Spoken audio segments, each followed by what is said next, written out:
making us laugh this morning is Malaika. Good morning. Good morning. How are you doing? I'm great. Welcome back. I'm finally here with you at the same time, know, so I'm happy. I know. At least I get to see you at yoga, but you know, I'm like, I always miss you on day break. I know. But you're here to tell us about a short film that you did.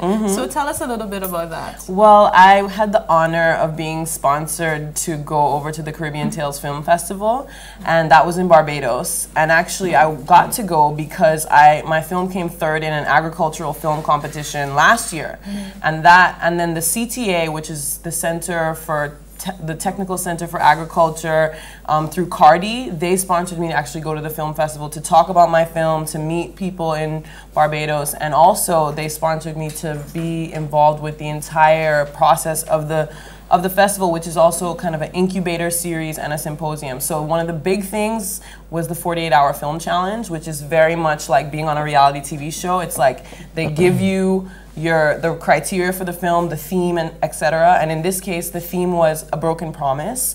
The quote that we had to use in dialogue was by James Earl Jones, and it was, one of the hardest things in life is to have words in your heart that you cannot utter. We had to have at least one scene take place on a beach, and a BlackBerry had to show up somewhere. They wanted to have this random mix of things so no one could plan ahead. So when I got there, I planned to do it alone, and then I got teamed up, this young filmmaker, Ackley from St. Vincent, he's one of the coordinators, and he decided when he met these other guys from Jamaica, he's like, these people would make a good team. And he was so right, because I got teamed up with these two guys from Jamaica, Henry Robinson and Ajani Salmon, and they have a young production company called Blip Productions, and we worked together like we were born together. I swear, it was amazing, and it was intense, because 48 hours is not a lot of time. The film, we're gonna show it, it's 6 minutes, and for people who are outside of film and TV, it wouldn't make sense that it would be so difficult, but you have to conceptualize the idea and something interesting, because everyone has the same criteria. So we stayed up till 4 in the morning. We got the assignment at 7:30. We stayed up till 4, finalizing, nailing down the concept, getting the scenes together, and then the next 2 days we shot and edited. So yeah, and we came up with this film, Reverb, which I'm so proud of. We got this amazing man, Elombe Motley, to be one of our actors. We acted in it as well, Johnny and I. But we got a lifeguard on the beach to help us out and be an actor. We got one of the guys working at the hotel to be one of the actors. And then Elombe Motley is he's amazing. He's big in radio in Jamaica and Barbados. He was the keynote speaker at the festival, and we got him to be in our film. Okay, so he's amazing. So we had so much amazing support too. So it was just an honor. I hope we get to do something like that in Grenada too, because I'd never heard of it, and it was just like, oh man, this is intense, but it was fun. It was really fun. Well, before we go to see that little film that you did, the 48-hour challenge, tell us about the original clip that got you into the agricultural thing. That one is actually viewable on YouTube, and this one will be eventually, but on YouTube, this film is called Food for Thought. And basically, the idea behind that film was to create something that's really educational but also beautiful to look at. I didn't want to, the idea was something about agriculture, right, or the environment, and I didn't want to scare people into action, like apocalypse is coming, So I decided to do something, and I worked with Richie Maitland. He partnered with me on the film, and we wanted to do something that was light and fun. So his band, Harticle, that he's working with in Trinidad, they came together and made a soundtrack for it, and we made a film about buying local food and why it's important. We talked about the amount of money, $4 billion US in the Caribbean we spend to make up for the food that we don't produce here. We talked about the environmental impact of shipping in all that food on those, on the boats and everything like that. So the idea of the film was to bring up this solution, one possible solution, which is called community supported agriculture, CSAs. A lot of people, I'm sure a lot of Grenadians living in the diaspora in Brooklyn, in Toronto, have heard of it, because what it is basically people having a paid subscription to a farm.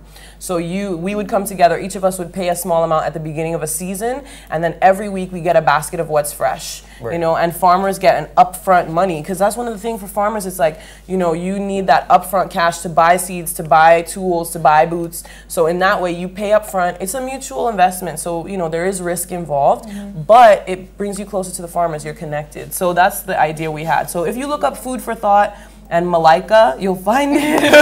Okay, great.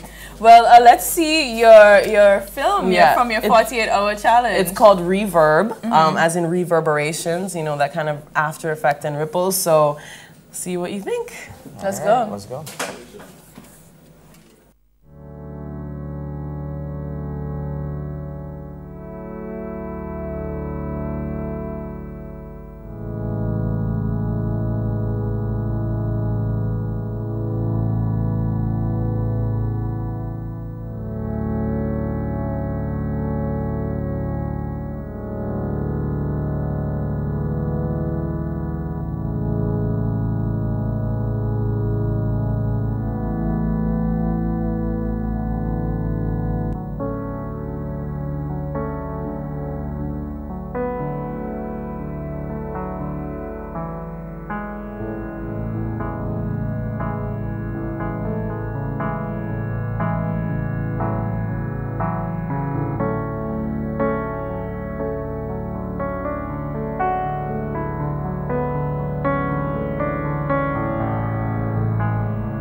Hey, young fella, I'm talking to you.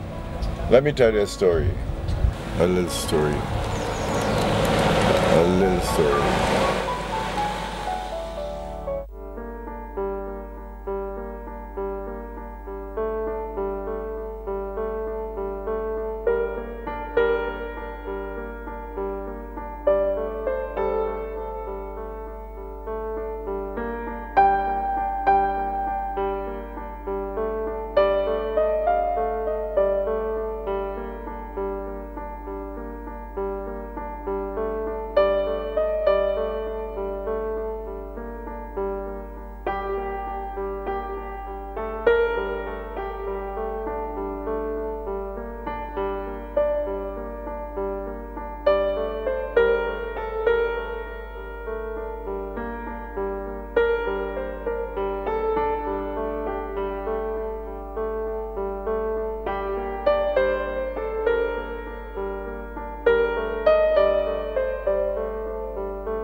I got to control my temper. I have to stop it. I got to control my temper. I'm going to do it. I promise.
One of the hardest things in life is to have words in your heart that you cannot utter. And I wish I did.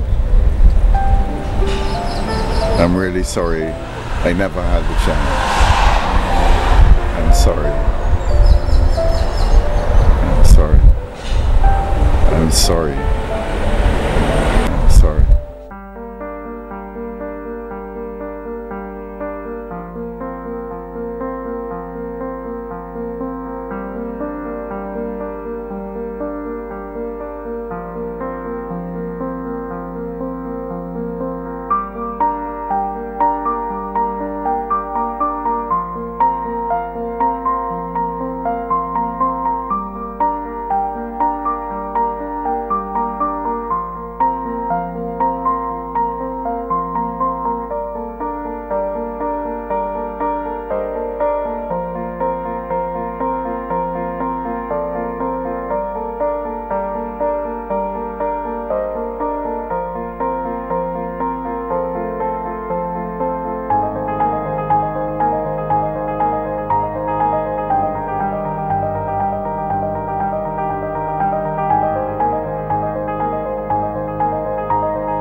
All right. Fantastic. I mean, hands off to that one. Yeah, definitely. Thank you. I have to clap too because we had so many great, elements. It was not just me. So, yes, it's an honor to see it.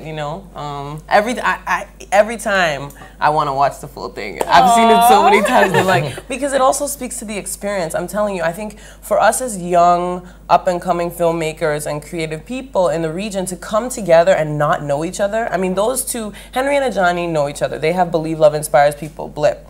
But for us to come together and then for us to create something that was different from anything we have all ever created individually, that was, we all felt that it was a huge step forward for our kind of careers, our vision. So whenever I see it, I think of that too.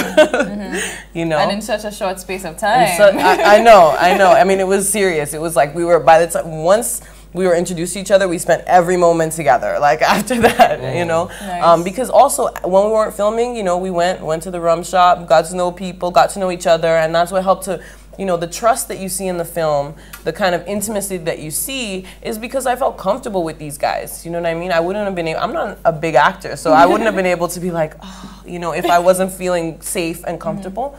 So it was fantastic. Nice. It was fantastic. And tell us a little bit more about the Caribbean Tales Film Festival. What else do they do? Well, this was their third year in Barbados. They've had it happening also in Toronto for a while as well. And Frances Ann Solomon is the director of Caribbean Tales. She's the CEO of the whole operation. And really the idea is for not only to be a film festival where they screen lots of amazing films, like they screened, we really need to get some of these films here. I've seen Better Must Come and Get to Life are two contemporary films that have come out of Jamaica recently, and they both deal with the time of the 70s when politics was fueling gang violence and separation within the communities. And one of the actors from Better Must Come, Evie, he's also a member of a band in Jamaica called Nomads, and he came to view the film and to be there, and it was amazing to just, again, meet, right? And so that's what it's about. It's about bringing people together. They had workshops, director's master's class. They had one ongoing workshop where they paired filmmakers with a composer, and they worked together over the course of the week. Things like that, script to screen, where they took something from the script to the screen. They also had a symposium of film commissioners from across the Caribbean, including Senor Perez, who's the film commissioner from Dominican Republic, who I got to talk to extensively. And so they were just speaking about what it means for the Caribbean moving forward, why so many governments are investing in film commissioners as part of their kind of office, So it was amazing. It really was. And I think that in Grenada, it's important for us to realize that we have incredible talents, and this is not me talking about me making this film. I just mean generally. Look at, you know, the dancers we have. Look at the playwrights. We have a lot of young guys and women who are working with video and film now, and photography as well. And so these can't be seen as things that are separate from our larger society. They can't be seen as just kind of fluff to the nitty-gritty. These create jobs. They allow people to express themselves. They allow us to see ourselves. I'm sure a big reason why people like Daybreak is the production value is beautiful, you know, and it's a step forward in a way that we haven't seen in a while, and people like to see that. They would prefer to watch Daybreak than like Good Morning America, because this is relevant to them in a way that these other shows can't necessarily be. So I think it's important for us to realize that these are all connected, and that we, you know, the CTAs who sponsored me, they're about agriculture and science, but they sponsored me to go to this film festival. So that shows you the kind of mindset that people are having, where to create representation means that you are allowing all ideas to move forward, regardless of what they're, you know, about. Great stuff. You know, 48 hours to do that. Well done. Talented. But from what I understand, it actually won something. Yeah, so Ajani won Best Director for it, which was really exciting, and also they showed the top five films, and ours was one of them. I think from viewing it, I would say that ours was one of the top 3. I mean, you know, and what was fantastic is you know, I think because of the type of people we are, we got to just connect. I mean, I remember I did a little screening with the women who work in the kitchen in the hotel I was in, because they were so supportive, and you know, it's just how you treat people. You know, these people aren't invisible. I'm sure hundreds of guests come through there and barely acknowledge the people who work there. But those people fed me, which made it possible for me to create this. You know what I mean? So it's all connected. Right. So everyone who was in the film, even the lifeguard who helped and acted, we went and brought it to the little lifeguard booth and watched it with him. You know, so it was important for us to share that experience and celebrate too, because even if we didn't win anything, I'm proud to show this as a film that I was a part of, even without people knowing it was done in 48 hours. I mean, there's some sound issues and some color issues that we're gonna work on, but other than that, I feel so good about it, you know, and I mean, to create something feels good. Okay, good. Well, thank you so much for sharing that with us. Thank you for having me. Definitely, definitely. And of course, always come and share your videos. Whenever they're ready, check us. One time, same time. Okay, cool, definitely. All right, so thanks, Malaika. Thank you for having me. All right.